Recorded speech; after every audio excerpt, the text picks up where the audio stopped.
So hello, we are a small group today, but we can make it more interactive and maybe useful. So please feel free to be a part of our session, which is called Build Yourself Online Presence with .eu. And today we are here a team of 3 people, more or less associated to EuroDIG. My colleague Aneta Stepankiewicz, she is based in Prague, in the Prague office of EuroDIG, and she is a liaison manager for Poland, but she's also performing a lot of tasks, what the registry is doing. We might come to it later. And Haris Kiritsis is our youth committee member. He comes from Greece, and is also associated with the Greek IGF. So apart from his sound technical background, which he will demonstrate today, he will for sure also be available for a talk on a Greek IGF and EuroDIG Youth Committee, what it takes to be there. My name is Regina Fuchsová, and I'm also working for EuroDIG with the TU registry in the office of Prague.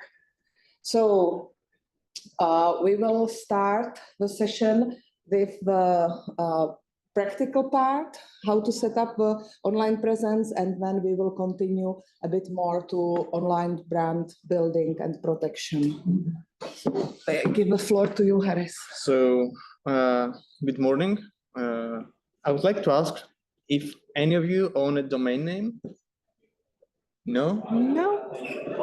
Please come in. Yes, okay, please. We have now the question in VR if somebody has already ever registered a domain name. Oh, great. And have you built a website? Sorry. Before your coffee, even in the first question.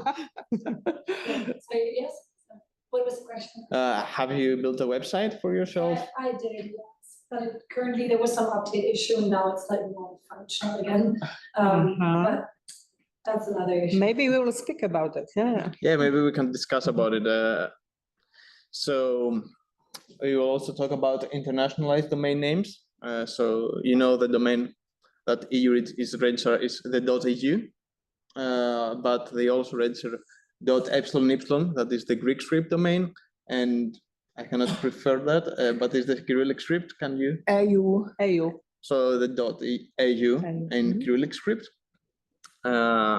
So anyone can express in their own language. For example, it's quite hard for me to express like a name in Latin, because then I will have to write it in Latin script and it doesn't represent what I want to tell. And also it's easier for a person that has a Greek keyboard just to type it in Greek.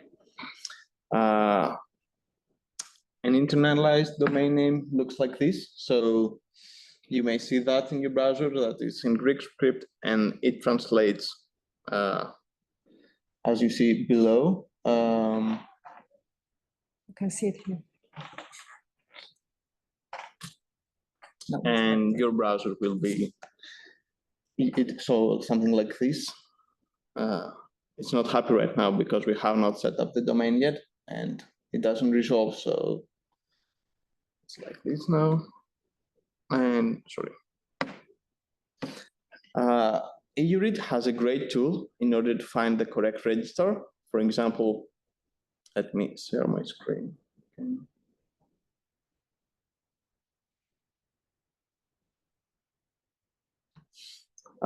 If I want to register a domain name that supports .epsilon, I can go to EuroDIG website, register the domain, and find the register. And then select from the services, for example, .eu or .eu, right? Yeah. And I can select what language the register has, so I can say English. And I'll get the results from register that support .eu and .epsilon and .eu. Also, I can select a number of services like DNS Secure and Register Log.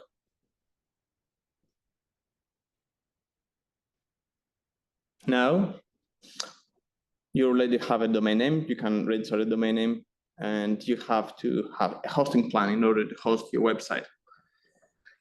You should look for these 5 things in the beginning. Having a local IP helps you resolve your website more quickly, and helps also your SEO. So the search engines like Google will see that your website is hosted in the country that you want to, and it will give them a better SEO score from a person that searches in your country. Storage is also important. If you have a small website, you don't need like 50 gigs of storage. But if you have something like an eShop, you need more storage because you have more photos, and also you need better performance because you have a lot of visitors in your website and a more complex database.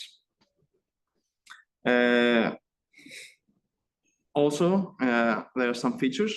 For example, many control panels have one-click applications, like you can install a WordPress or Joomla or another CMS with the press of the button. Excuse me, but the presentation is not shared.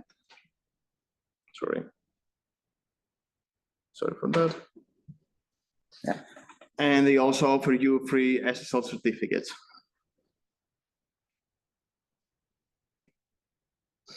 Now you have chosen a hosting plan. We have to talk about the basic DNS records.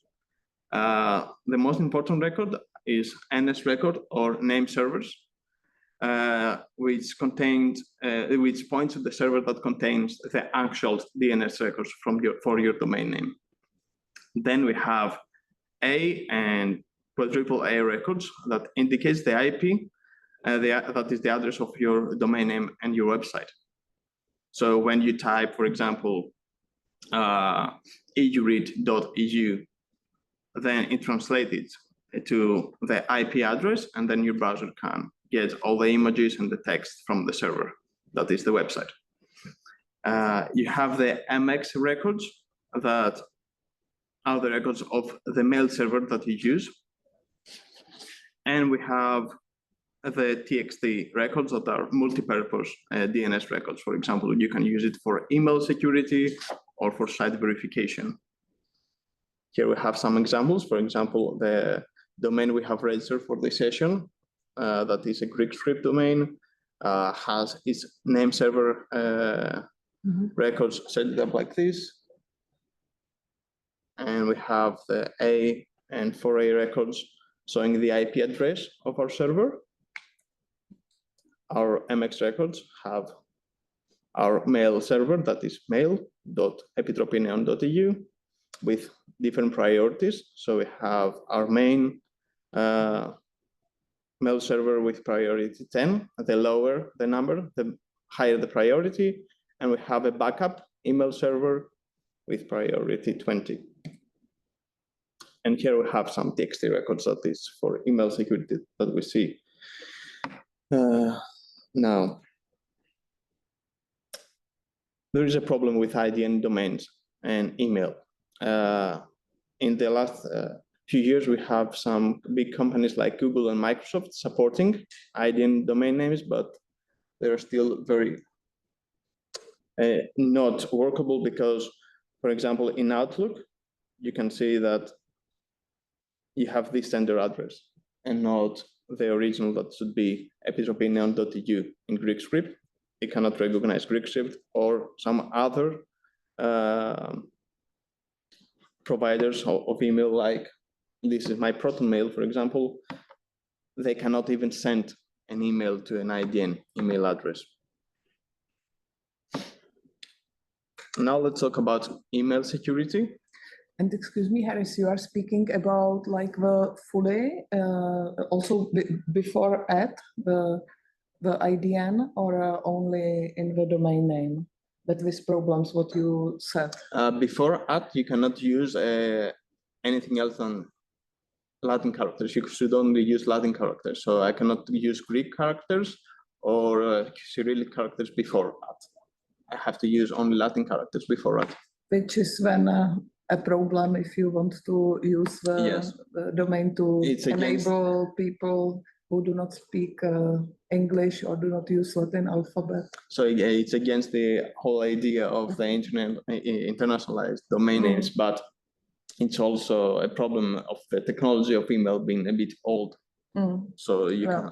I see. So the intention is there. We want to facilitate international and with diacritics, the address, but we are halfway. And additionally, it doesn't really work. On the halfway, it stops. Yeah.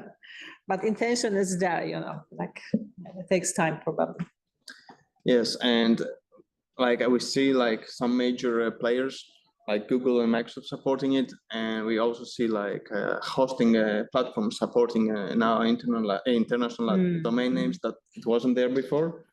And I hope in the next, I don't know, 3 or 5 years, we see universal adoption of the internationalized domain names. Just a side note, if some of you would be interested, maybe you are from communities who do not use Latin script or have Latin script with special characters. It's a really big effort at the ICANN level. There is the Universal Acceptance Steering Group with different branches, like more technical communication and so on. And there is also the Universal Acceptance Day, which happened for the second time this year. So this is also an opportunity to apply for some of the activities within the Universal Acceptance Day and either do something in awareness raising or even for the adaptation, implementation. There are also curricula set for the technical universities. So it's a lot happening. So I encourage you, yes, I encourage you, if you would be interested in the topic of universal acceptance, to start at the ICANN website. Good, thank you. Yes, sorry for the intervention. No, thank you for the intervention. So something about email security. It's important that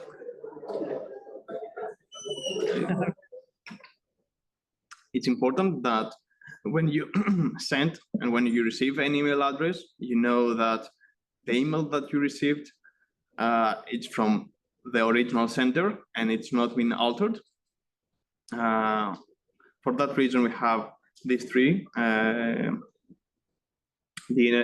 like email records, the SFP records, that has a list of the authorized servers that send an email from that domain name. For example, in this example, we have that all our emails come from outlook.com. And if we want to send them emails, for example, also from MailChimp, if we had a mailing list, we should include that in our record.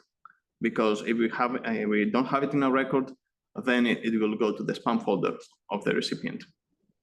We have the DKIM record, that is something about public key cryptography, and ensures that the email is not altered from the sender to the recipient. And we have the DMARC record that controls what happens if our message fails the authentications before. We said before, so it can go to quarantine, it can be rejected, or we do nothing about it and allow all the messages. In February this year, major platforms like Google and Microsoft adopted the SFP and DKIM records, and you may see a lot of mails going to spam. For example, when you send an email from Gmail to Yahoo or vice versa, it was because the platforms were not ready for it, and they didn't have to set up the records correctly.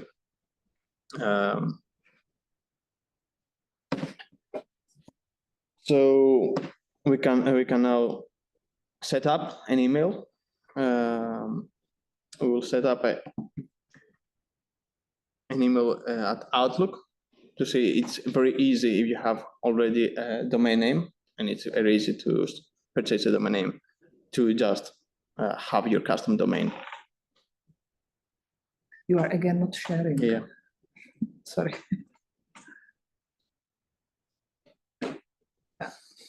So it asks us for our domain.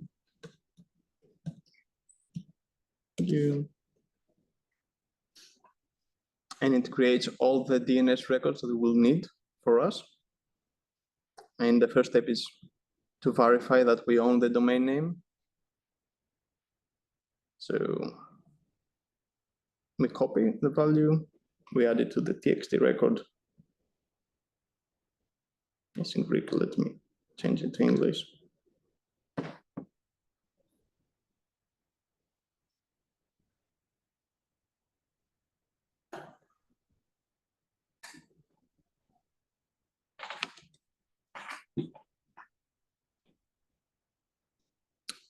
We click save.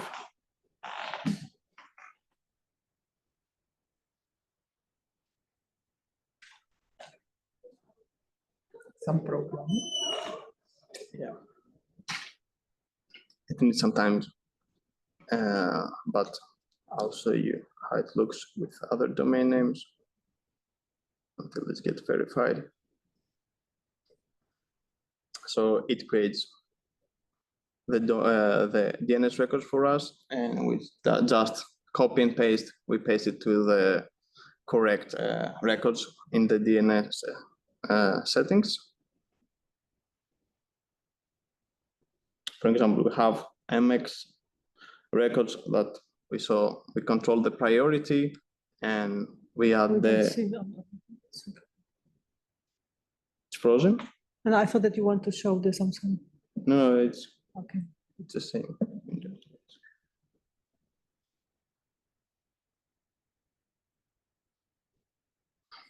Okay, now it's good, right? Yeah. So let's try again then.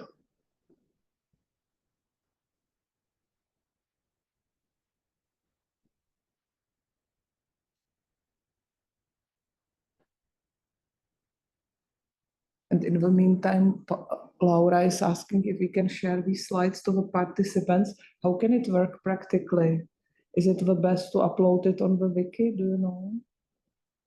I think the best option is to upload to the wiki, and afterwards there will be links to the slides. Okay.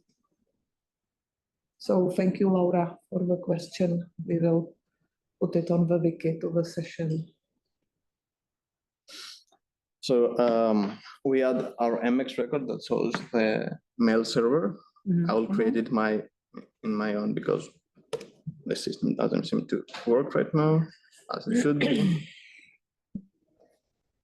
So what can happen? What can go wrong in the system? It just needs time. You know, when you change a DNS record, it takes about 20 minutes or like from 0 minutes to 20 minutes to be updated. Okay.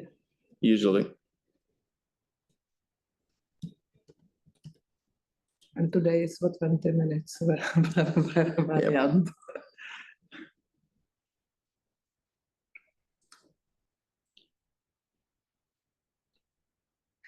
And this is like some screen still in the registrar portal, right? Yes. Yeah. So the screen you see, it's in the registrar portal. They give you the ability to set up the DNS records for free, and they host your DNS records.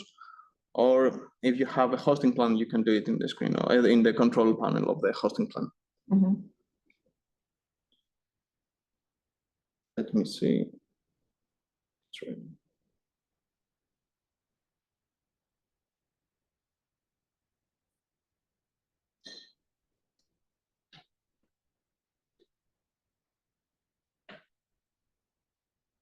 Sorry for the delay.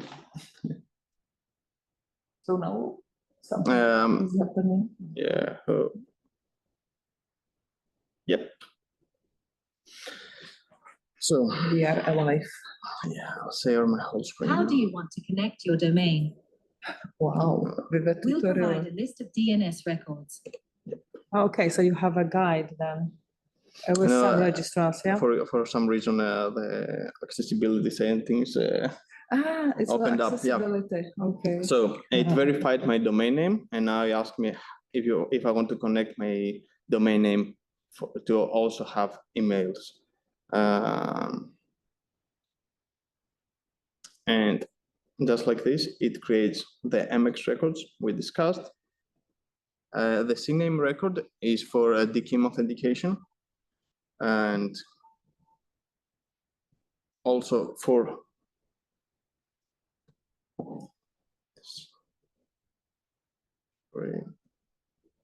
You just copy paste the values and should be ready.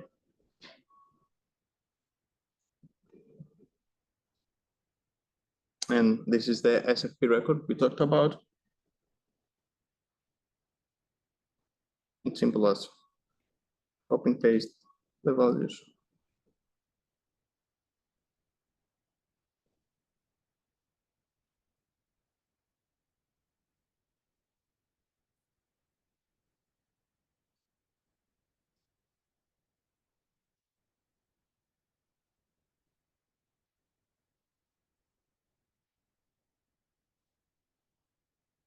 And just like this, with these few steps, your email is ready and you can use it.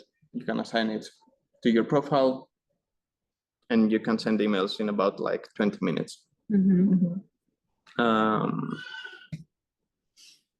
And is it usual like this with different registrars that they provide you with this kind of easy to use guide how to do it, how to set it up? They provide you with an easy of use control panel in order to control your DNS records. Some registrars also have auto set. For example, they guide you through the steps for platforms like Google, Microsoft, so you don't have to do it on your own. And probably if you have a hosting plan, the controls are even easier than this. Okay. Now you have email, you have your domain, you want to set up a website. Important thing is to have an SSL certificate because it encrypts all the traffic from the server to the client, the browser of the client, and it displays important information for verifying the owner of the website. And for example, you can see Goldman Sachs when I click. It's not. Oh, no, it's not again. You can check it here. Yeah. You can see that the website, its owner, for example, Goldman Sachs, and you are not logging with your bank details to another fraudulent website, or there are simple certificates that can be provided for free. For example, from Let's Encrypt, that just say the website is secure and they encrypt the traffic. And also, most browsers these days they do not let you connect to not secure websites. They will show you a big warning that this website is not secure.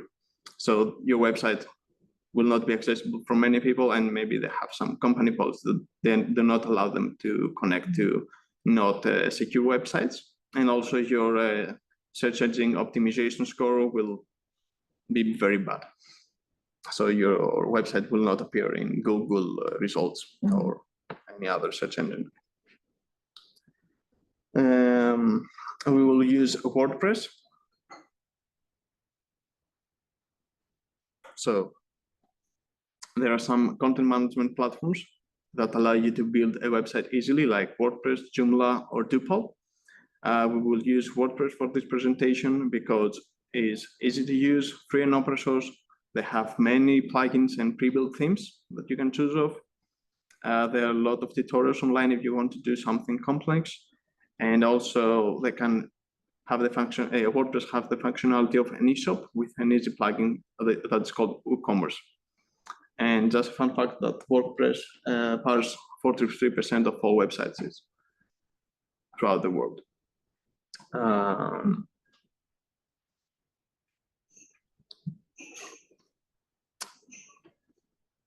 Okay.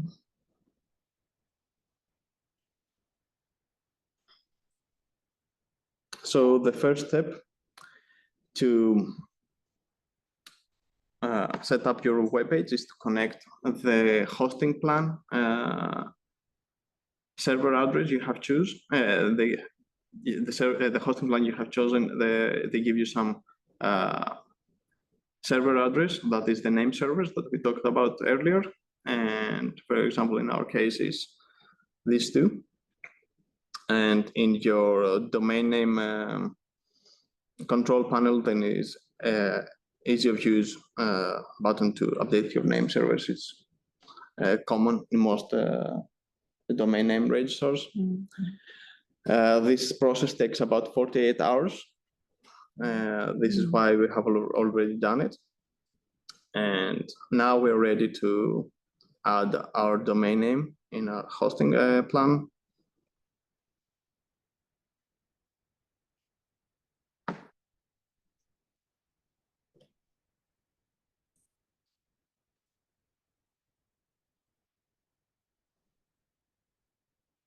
And just like this, we connected our hosting plan with our domain name. Second is to create an SSL certificate. Most hosting providers provide Let's Encrypt, that is a free certificate and can be done easily through their control panel.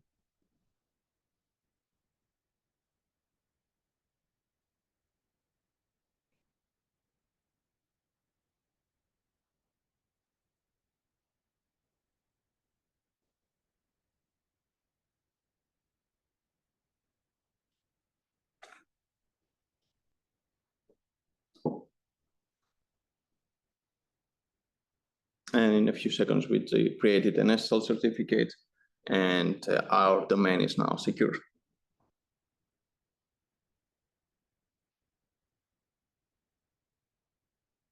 So these SSL certificates, they are solely for like the browsing purposes. It's for encrypting the traffic and for browsing purposes, yes. If you have like a ESOP or another application that you want higher security, you can have a paid SSL certificate that they have stronger authentication and they have the verification of the owner, like we see earlier, that says the owner is this company or this person. When you click the log button. There's this regulation, you are obliged, if there is any purchase on your site, to have this higher level of certificate. At least in Europe. Of course, yeah. And now we can easily, let me zoom a bit. We can easily install WordPress.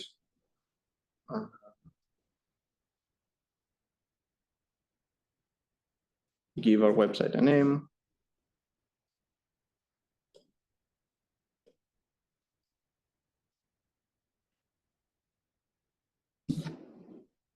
We install WordPress and we are ready in a few seconds. The control panel does everything for us, so we don't have to have any technical expertise. So it looks like easy cooking. Yep, it is like a few easy steps. You have a website for your own, and you can do like even an ESOP if you want to. And you have an email address like in 10 minutes. And you're secure. And you have an SSL certificate.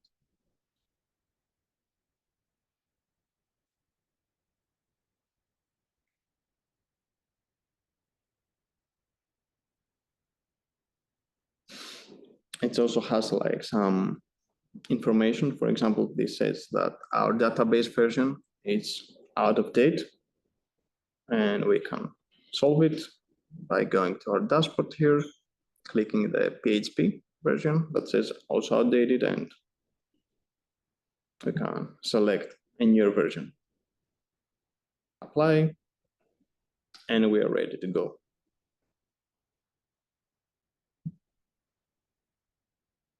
And here is our new webpage. So it's directly from the like from the offer. Yep. Nice.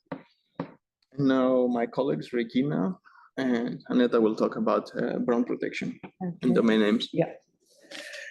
Well, we are 4 minutes to the official end of the session, but since we got the room a bit later, I think if we take 10 additional minutes, it would not be a problem. So we will, can you put on the presentation, please? We will a bit put what you just heard in a context. It's this. No, we just go back. No, it's in the end of your presentation. Oh, I'm sorry. Okay. So we were here, Yeah, and now we okay. go. So just at the very beginning, where we stand, what Harris has been explaining to you was the, let's say, the level of registrar. So we register a domain on the second level, so-called. Like, for example, if we would take the local .lt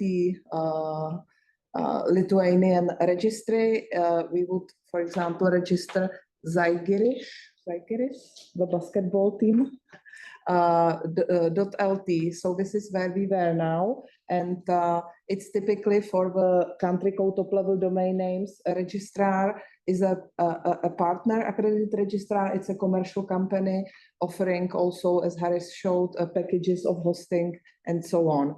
And one step higher is the registry, which is us.eu. But also the same is for .lt, which is run by the university in Kauna, or a department. And typically these so-called CCTLDs, country code top-level domains managers, are non-for-profit organizations, and they, with some exceptions, do not register directly. So we run the technical database. We have a network of accredited registrars, but we are not directly in the business of web, let's say, what we just saw. And then the dot above is the so-called root level. And this is managed by IANA, which is an organization, it's a function actually of ICANN. So maybe, is there somebody from the EuroDIG? Yeah, so you probably went through this during the online sessions in preparation, the system. So just to show you where we are in the DNS ecosystem. And we just now saw a nice and quite easy web presence to be created. And actually why it pays off. A few years ago, we remember it well with Aneta because we had quite long years with EuroDIG. It was like this hype that domain names will disappear because the social media take it over. And it's so easy to create a page on the social media and you don't need to have technical expertise and so on. But the time evolved, as you saw on Harry's presentation. First of all, it's easier and easier. So really there are a lot of ready solutions. And secondly, people see more and more the advantage of having the online presence under own control. Not only when you can choose the domain, which is also a part of our presentation, and build your online brand, but also you can influence what are the technical and security measures connected to the domain name. And also there were some cases when the social media platforms went offline or were banning organizations. We had a case with some non-for-profit based in Prague, and they were just cut off because then there was this rebrand to Meta. Their name was Meta for long years. It was they were helping children with disabilities. And since it was infringing the newly rebranded Meta, they just shut down their website or their site at Facebook, and they were in the middle of a fundraising campaign. And for such a small organization, it was a disaster. For Meta, it was nothing, like somebody using the same name, and they did not care. So like adding all this together, the branding and the security, like more and more companies and individuals understand back why is it actually good to think about own online brand. So our message today is also that building, developing, and protecting a company brand can help you on long run to have a successful presence online. So the first thing to have in mind before you register a domain name is how it will look like. The ideal situation is that it's in line with your company name or with your project name or with your trademark. Actually, you were not there, but yesterday there was a presentation by a lady from the trademark authority here in Lithuania, and she was showing some examples what was admitted as a trademark and what was not. And it's quite difficult because it has to fulfill some criteria, but also they admit trademarks which have already domain name in the name. So there was an example, I'm sorry, I don't remember other, but it was mysexyshorts.com. So this was easily memorable, and it was already arranged like as a logo, and they registered it and it's already the website inside it. So possibly the address should have the company brand name, but it's difficult because often there are some hyphens and so on needed for this. And also what is important to have a branded email address, because once you have this domain name, like if it would be with Aneta's surname Stepankiewicz, then an address aneta@stepankiewicz.eu would look much more professional than aneta.stepankiewicz12345@gmail.com, of course, also for, and it's for an individual, so you can imagine on a company level how important it could be. So this consistent brand policy then results in more trust, which you gain online, and the best idea is to secure a domain name with a trademark and trademark with a domain name, because once this is separated, it can create issues. So that's also why we are not like in competition with local CCTLDs or other extensions. We rather recommend to register more domain names with different extensions, because we know also well when these cases are coming back, that somebody registers, somebody who doesn't think he will, for example, in the future sell in Germany, registers only Lithuanian domain name. When the brand grows, when somebody registers the brand under other, and then it's costly and really quite a lengthy process to get. So yes. So like the tips, what to think about, the address should be easy to remember and should say already from the name what you are selling. Of course, you have exemptions, like Apple did a good, let's say, has a good market value and not selling fruits. But you need Apple's money. But you need, when Apple's money, you can basically, that's a good point, bring any brand. But if you don't have the budget for branding as Apple has, then think that people can remember and see at the first glance what you are offering. It should be easy to remember, but possibly also differentiate you from the competition.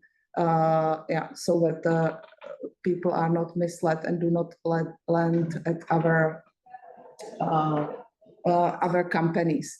So I mentioned this defensive registration, but also it's good to have in mind what will be your focus group. So if you want to be, if you are a local honey producer in one country and you don't want to expand, then like the local CCTLD is fine. If you think already that you might have some international ambition in Europe.eu is good. .com is global, but also a lot of fake e-shops and companies are under .com, so people might be cautious if there is a company behind it which would provide them with the European level of consumer protection. So also the extension is part of the brand. So yeah, I think I already mentioned that that quality level. So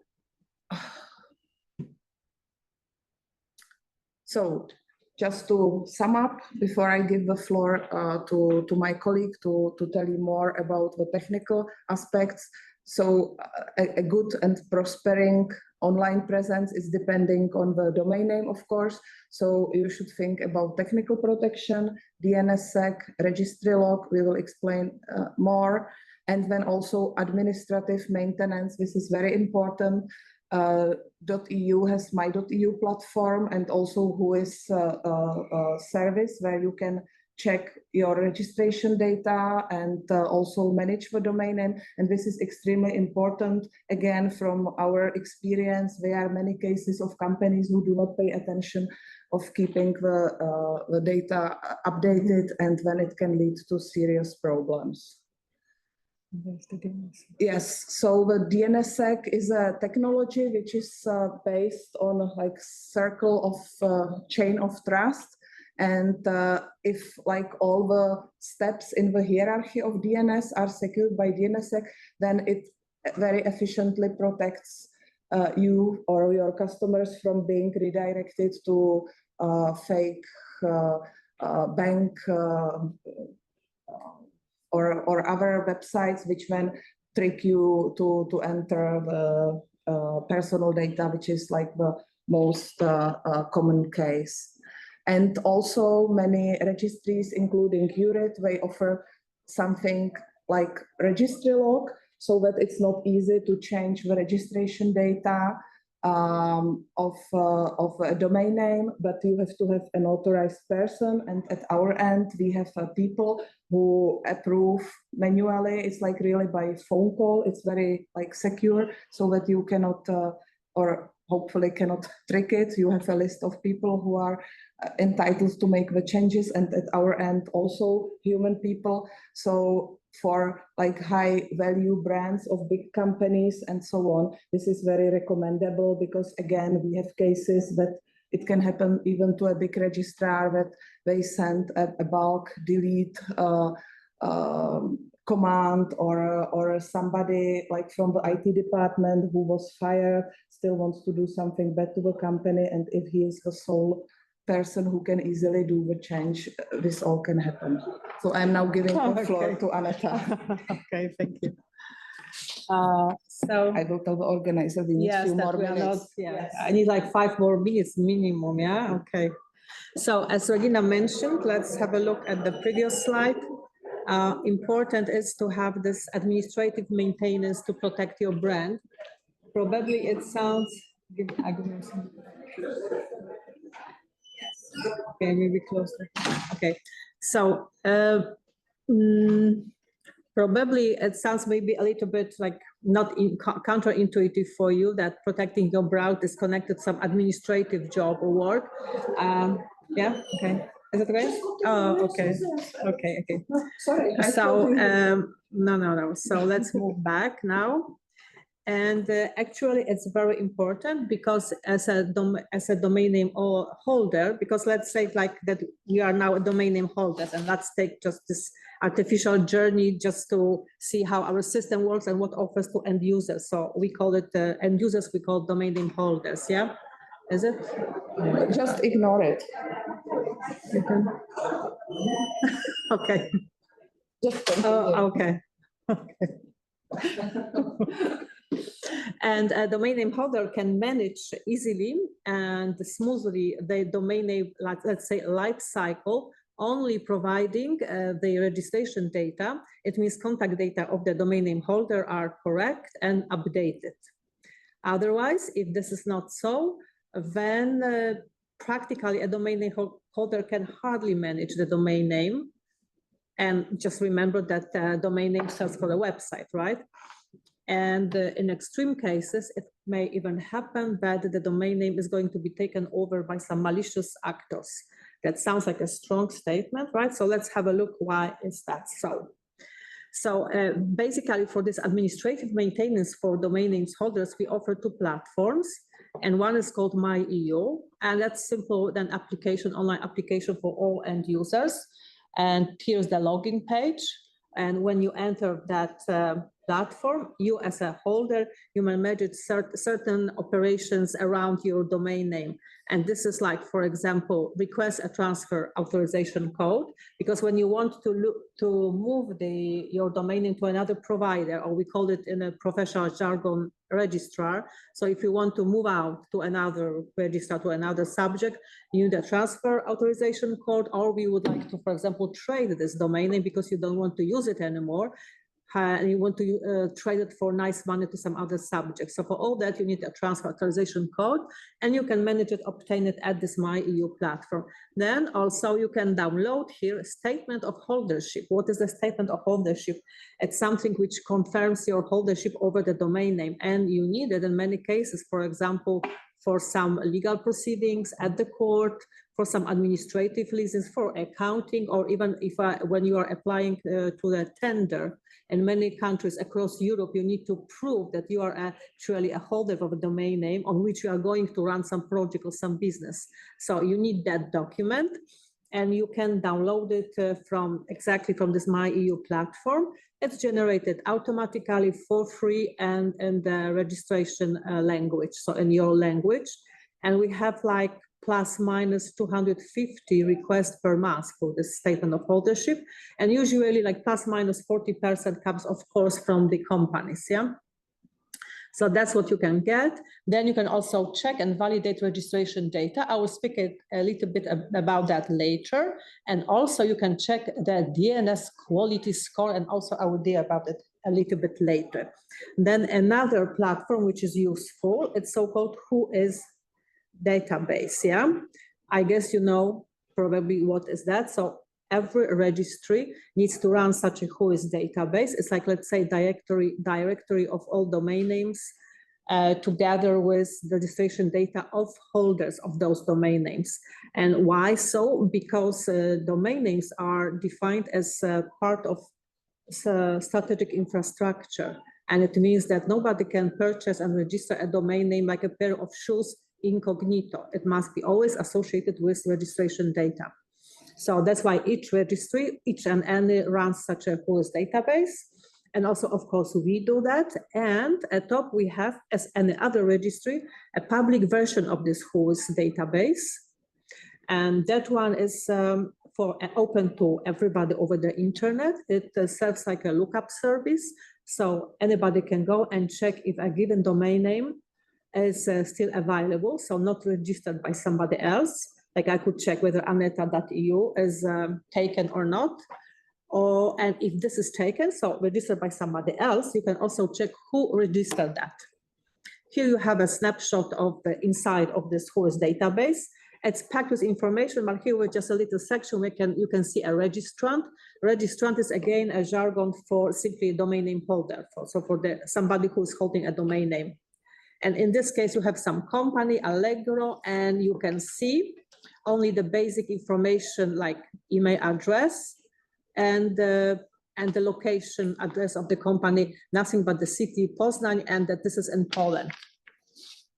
We keep the information to the minimum because in case, for example, of sole traders, it could be a private address of the sole trader, yeah? So just for companies anyway, we just keep the very basic minimum information on the address.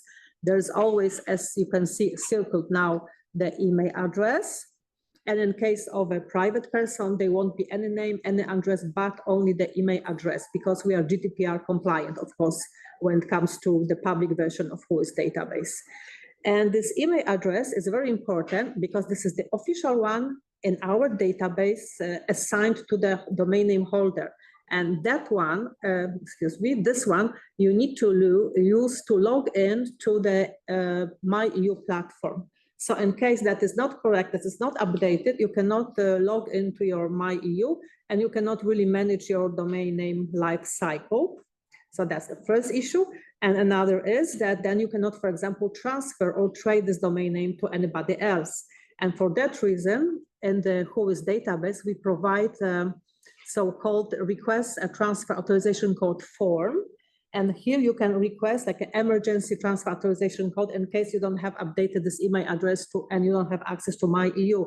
But that it doesn't sound like a convenient solution, it's like an emergency solution, because first to receive the transfer authorization code from us, because this is then us issuing this code, you need to prove your holdership, because of course we will not send out any authorization code to just blindly to somebody who is applying to us. Yeah, so it's less convenient. It's just like an emergency solution.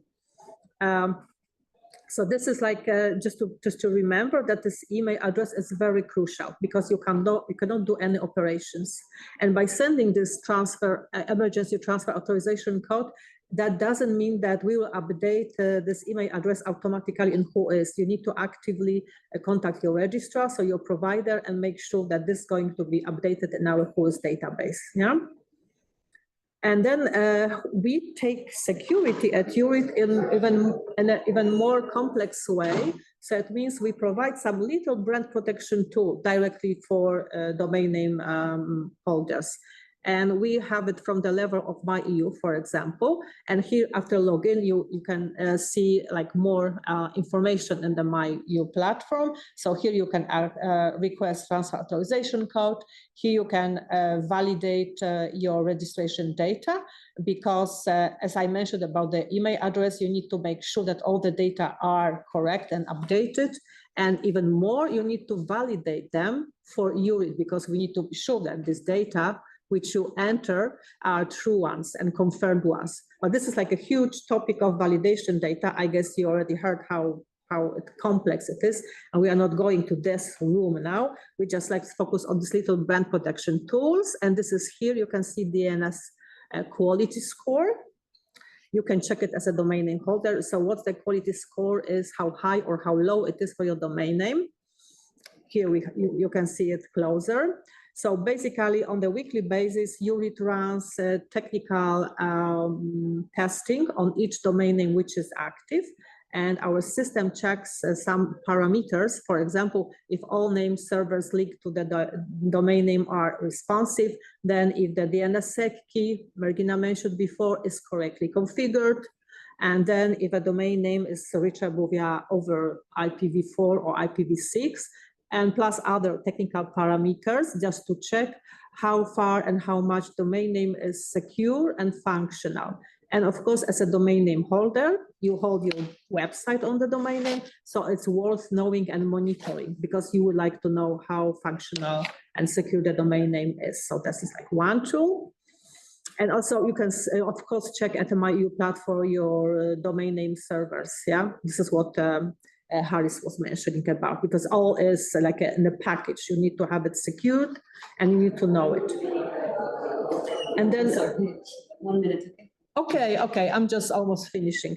And then you have another brand protection tool, which is provided in Whois. And you can see another section of Whois where the list of similar domain names is provided. And similar domain names list means that they are showing all domain names under the same .eu extension, which were registered by somebody else, and they bring some, or they carry some visual resemblance to your own name.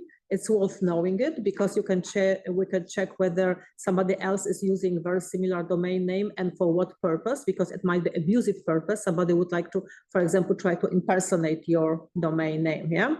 So this is like you can order such a list weekly by clicking just this button. And here is like explanation. We don't have time anymore just for the how it is measured, all the parameters which are taken into account. And then you can also have list with .com of the similar name, and also for any other LTADs.